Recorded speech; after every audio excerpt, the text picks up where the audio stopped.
Welcome back. Face the Nation coming to you from Garissa, the grounds of Garissa Primary School in Garissa County, right across from the Tana River, which flows right into the Indian Ocean. We are 120 kilometers from Dadaab refugee camp, which means we're about 150 clicks from the Somali border. Obviously, security, a big concern, but the people are asking the right questions. Before we go to more questions, once again, let's hear what the people of Garissa County have to say. Let's go to the tape.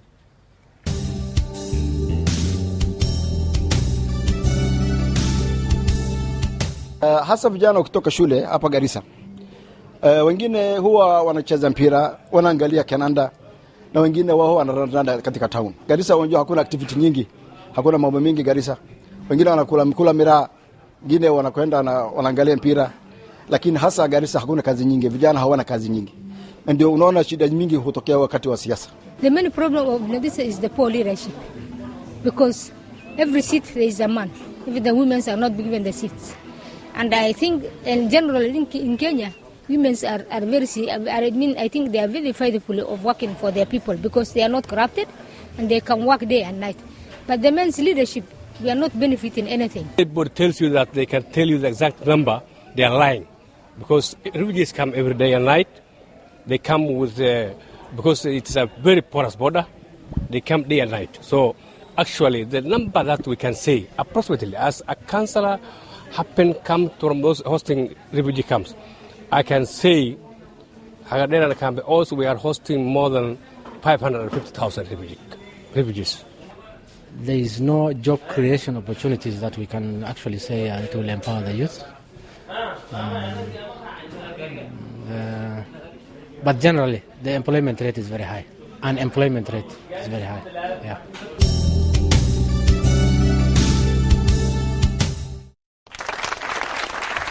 There you have it. The wind continues, but the show goes on. Once again, Facebook at K24 Face the Nation, on Twitter at K24 Face the Nation, and of course, you can text us on this line, 7585. Face the Nation, Garissa County continues. Here go the questions. Mama, tafadhali.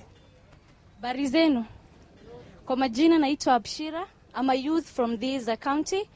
Okay, maswali yangu zinaenda kwa Mariam. Tunaielewa ya kwamba umetusimamia, yani unataka kutusimamia sisi kama akina mama. Nataka kuzijua. Ulikuwa unaongea juu ya maternal mortality rate ikiwa too high. What measures, as in, utazifanya nini ili what measures will you take in order to reduce the maternal mortality rate in this county? And when I see those figures, they are too high compared to other counties. Okay, it is very devastating, as in, what measures will you take in order to reduce the maternal mortality rate and more so the infant mortality rate, because they will be our future leaders. If you kill a young boy today, maybe you have killed the president of the country, who knows? So what will you do? And it is very, very, very, I just want to, and one day I may meet you, as in if you are in the parliament, and I may ask you the same question. Because so many leaders, so many people want to become the leaders of this country, each and every year come and sit in front of us, and surely we don't see any changes. The situation remains still the same. What will you do, surely? Mariam, I'm looking forward to you as a woman from Garissa County. The second question is, talking to that lady Hubby from Womankind. Yeah. Each and every day, we talk of women empowerment. Woman empowerment. Yet our women are still at homes. You'll see a lady with B minus. She completed her secondary school with a good grade. Yet she stays for 2 years. She don't have any hope of continuing her education, and yet marries a guy, and then give kids, and then her future is ruined there. I've seen so many of them. What have you done? And actually, what if you did? It doesn't matter. It is the past. What will you do in order to create job, creating job, and in fact, helping those women to become like you, sitting in front of us today? What will you do? Good. Okay, thank you. Thank you.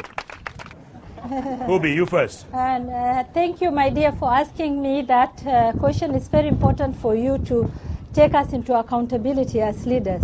Womankind Kenya has done a lot for the girls.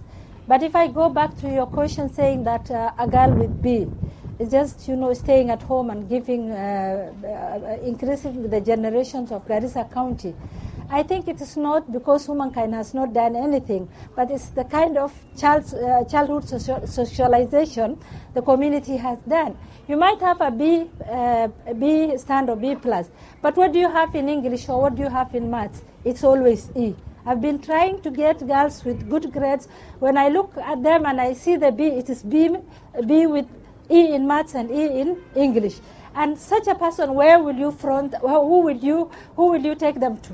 And if there is any girl with very good grade, I have never met her and they have not come.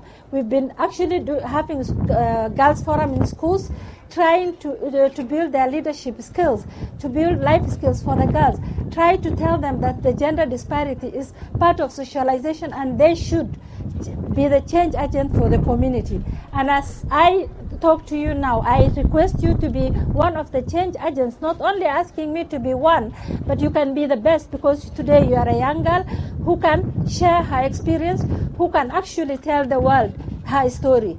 So please, womankind has done a lot of capacity building for women. In the yesteryears, women could not come and sit where I'm sitting today, even me. But because of the work of Womankind Kenya, Mariam today can sit in front of me, I can sit in front of you. Sophia Abdinur is a member of parliament through the work of Womankind. And many other ladies are in commissions because of the work Womankind has done. Okay. We have actually tried our best to talk of untouchable things like female genital mutilation. We've been harassed by the elite more so, leave alone the rest of the community. And we survived. It's about, remaining strong and being focused and, trying to achieve the goal you set for yourself. Okay, but if you have Mariam, never set a goal for yourself, we get it's it, difficult. We get it. Mariam, answer that question about Let me start with the women empowerment issue. Abshira, I'm very glad that you are in this forum. First and foremost, I don't want to be sitting here throughout my life. I want to hand over the power to the young girls behind me. And that is the ultimate goal of every person who grows old. I want to give to my daughter and my daughter's age mates. The other thing is that women empowerment. Everybody in the Somali community knows that women could not come out of their houses and do business. Today, 80% of houses are headed by women. The men are there, but the breadwinners are women. They are doing business, they are earning. They are getting loans from the banks, they have their own income, and they can even own properties. The other thing is that we could not even stand up and say that my daughter is in school and she will not get married because she has to continue with school. Today we are able to say that. That is part of empowerment. If you expect empowerment is that you drive a big car or you sit in a white-collar job, then that is not empowerment. Empowerment starts small and it grows with the capacity. What about infant mortality? Infant mortality. Let me come back to the question that was directed to me. Infant mortality. Jeff, I happen to have worked in the same ministry which is dealing with the mortality rate. That is Ministry of Health.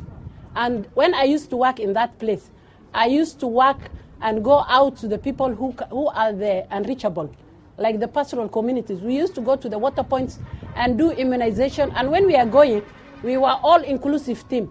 Public health, nutrition, nursing, clinical officers, everybody used to be on board. We carry our immunization, we do everything. And when we go there, we used to do everything. And when we see a woman who's pregnant, who is at risk, we used to bring her to the hospital. We used to bring her with us and bring her to the hospital so that she can have a safe delivery.